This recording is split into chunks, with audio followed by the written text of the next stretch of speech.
دیکھیے کسی کو گناہوں پر آمادہ کرنے کے لیے شیطان کے پاس تین ہی راستے ہیں، وہ تین ہی طریقے استعمال کرتا ہے، چوتھا طریقہ نہیں ہے۔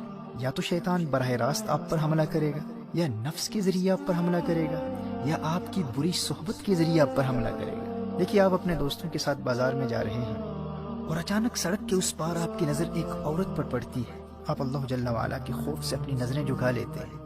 اب شیطان آپ کو بہکانے کے لیے ان تین طریقوں میں سے ایک طریقہ اختیار کرے گا۔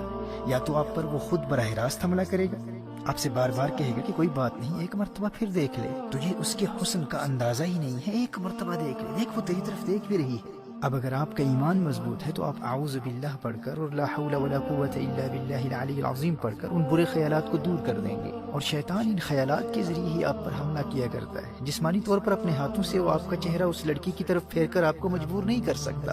اور شیطان کا دوسرا طریقہ کیا ہے؟ شیطان آپ کے نفس کے ذریعے آپ کو بہکانے کی کوشش کرے گا، لیکن اگر آپ نے اپنے نفس کو پہلے سے ہی قابو میں رکھا ہوا ہے تو اب شیطان کے پاس ایک ہی راستہ بچتا ہے، اب وہ آپ کی بری صحبت کو استعمال کرے گا۔ آپ کے کسی روحانی طور پر کمزور دوست کو تلاش کرے گا، اسے کہے گا کہ وہ آپ کو اس گناہ کی طرف راغب کرے۔ اب اگر آپ گنہگاروں کی صحبت میں رہتے ہیں تو آپ کتنے بھی مضبوط ہوں، آپ نے شیطان کے حملے کے دو راستوں کو بند کر دیا، لیکن یہ تیسرا راستہ کھلا ہے۔ آپ کے دوستوں کے ذریعے شیطان آپ تک بار بار پیغام پہنچاتا رہے گا، ارے ایک مرتبہ تو دیکھ لے، دیکھ وہ تیری طرف دیکھ رہی ہے، دیکھ اسی طرف آ رہی ہے۔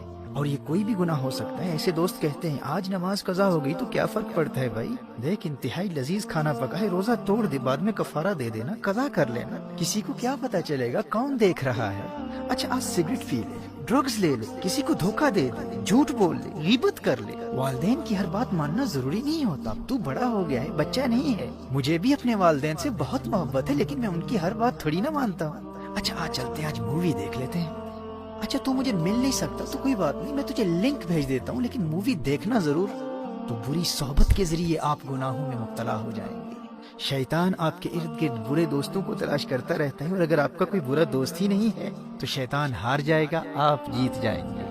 محترم احبہ، آپ کے لیے خوشخبری یہ ہے کہ رمضان المبارک میں اگر حالت ایمان میں آپ صرف اس ایک دشمن سے بچتے رہے نا، بری صحبت سے خود کو بچا لیا، تو اللہ جل وعلا آپ کو گناہوں سے پاک بھی کر دے گا اور جنت بھی عطا کر دے گا۔ نبی کریم صلی اللہ علیہ وآلہ وسلم نے ارشاد فرمایا، رمضان میں شیطان کو قید کر دیا جاتا ہے، صفدت الشیاطین۔ آپ کا پہلا بڑا دشمن بند ہے، شیطان خود بے بس ہے، وہ کچھ بھی نہیں کر سکتا۔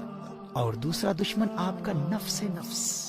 نبی کریم صلی اللہ علیہ وآلہ وسلم نے نفس کو قابو کرنے کا جو طریقہ بتایا ہے وہ بھوک اور پیاس ہے، وہ روزہ ہے۔ دیکھیے ماہ رمضان میں اگر آپ سحری اور افطار کے وقت زیادہ کھانا نہیں کھاتے، بہت زیادہ پیٹ بھر کر کھانا نہیں کھاتے، تو آپ کا نفس بالکل کنٹرول میں رہے گا۔ دونوں دشمن قید ہیں۔ اب اگر آپ مغفرت چاہتے ہیں، جنت میں جانا چاہتے ہیں، تو ماہ رمضان میں صرف اس ایک دشمن سے اپنے آپ کو بچا لیں۔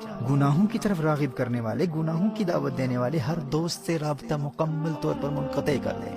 برے دوستوں کو بتلا دیں، کیا دیکھتے نہیں کتنے ہنستے کھیلتے نوجوان ماہ رمضان سے قبل ہی موت کا شکار ہو چکے ہیں۔ جانے آئندہ رمضان تک یہ زندگی وفا کرے نہ کرے، میں زندہ بھی ہوں یا نہ ہوں، میں تمہارے لیے سب کچھ کر سکتا ہوں، لیکن اپنی آخرت کا سودا نہیں کر سکتا۔ رمضان المبارک میں مجھ سے ملنے کے بارے میں سوچنا بھی نہ۔ محترم احبہ، اگر مغفرت چاہتے ہیں تو کم از کم رمضان المبارک میں ایسے تمام دوستوں سے مکمل دوری اختیار کر لیجیے۔ اگر اپنا نمبر چینج کرنا پڑے تو کر دیں، سم کارڈ پھینکنا پڑے تو پھینک دیں، اور علیاذ باللہ اگر کسی غیر محرم لڑکی کا نمبر آپ کے فون میں ہے تو فوراً بلاک کر دیں۔ سوشل میڈیا پر، ٹویٹر پر، انسٹاگرام پر، فیس بک پر انفرینڈ کر دیں۔ شیطان کے براہ راست حملوں کا سلسلہ بند ہے، اور بھوک اور پیاس کے ذریعے، روزے کے ذریعے نفس بھی قابو میں، بس ایک ہی راستہ کھلا ہے، وہ بری صحبت کا ہے۔ میں دعوے سے کہہ سکتا ہوں میرے دوست، اگر تو نے صرف اس ایک دشمن کا راستہ بند کر دیا تو رمضان المبارک تجھے جنتی بنا دے گا۔ شیطان کے پاس فقط 3 ہتھیار ہیں، 2 بند ہیں، ایک کو تو نے بند کرنا ہے۔ اور یاد رکھنا، دور حاضر میں بری صحبت صرف انسان ہی نہیں ہے، T V, internet, smart phones اور سوشل میڈیا کا غلط استعمال، یہ تمام بیڈ کمپنی ہے۔ اور اگر مجبوری میں اسکول کے کام کے لیے، ہوم ورک کے لیے، کالج اور یونیورسٹی کے اسائنمنٹس کے لیے، یا بزنس کے کسی کام کے لیے انٹرنیٹ کا استعمال کرنا ضروری ہے، تو اپنے پی سی کو، اپنے کمپیوٹر کو یا لیپ ٹاپ کو اپنے لیونگ روم میں استعمال کرنے کے لیے خود کو پابند کر لے کہ اگر تو فون پر بھی انٹرنیٹ کا استعمال کرے گا تو اس کمرے میں کرے گا جہاں تیرے والدین موجود ہیں، تیرے بھائی بہن موجود ہیں، تاکہ ان کی موجودگی تجھے انٹرنیٹ پر مختلف قسم کی برائی پر مشتمل شرمناک مٹیریل یا بری سائٹس پر جانے سے بچائے رکھے۔ اور اگر جہنم کی آگ سے بچنے اور جنت کے حصول کے لیے تو یہ ایک کام بھی نہیں کر سکتا، خود کو بری صحبت سے نہیں بچا سکتا، اور اس خوش فہمی میں ہے کہ مفت ہی میں جنت مل جائے گی، تو اللہ کی رحمت کا مذاق اڑا کر اپنا ایمان برباد کرنے والے اللہ کا کلام سن لے۔ تو کیا سمجھتا ہے کہ اللہ آخرت میں انصاف نہیں کرے گا؟ تو نے جنت کو اتنا سستا سمجھ رکھا ہے؟ اللہ قرآن میں ارشاد فرماتا ہے، ام حسب الذین اجترحوا السیئات ان نجعلهم كالذین آمنوا وعملوا الصالحات سواء محیاهم ومماتهم ساء ما يحکمون۔ سورہ جاسیہ میں ارشاد فرمایا، کیا جنہوں نے برائیوں کا ارتکاب کیا یہ سمجھتے ہیں کہ ہم انہیں ان جیسا کر دیں گے جو ایمان لائے اور اچھے کام کیے؟ یعنی جو جنت نیک لوگوں کے لیے، وہ جنت یوں ہی مفت میں بے ایمانوں اور گنہگاروں کو بھی عطا کر دے۔ فرمایا ساء ما یحکمون، کیا ہی برا حکم لگاتے ہیں۔ میرے دوست ہوش کے ناخن لے، قدر کر تو اللہ کے اس پیارے مہمان کی کہ اس نے تیرے لیے کامیابی کا راستہ کتنا آسان کر دیا ہے۔ دونوں جہانوں کی کامیابی کے لیے اس میں تو نے فقط ایک دشمن کا مقابلہ کرنا ہے، تو نے صرف بری صحبت سے بچنا ہے۔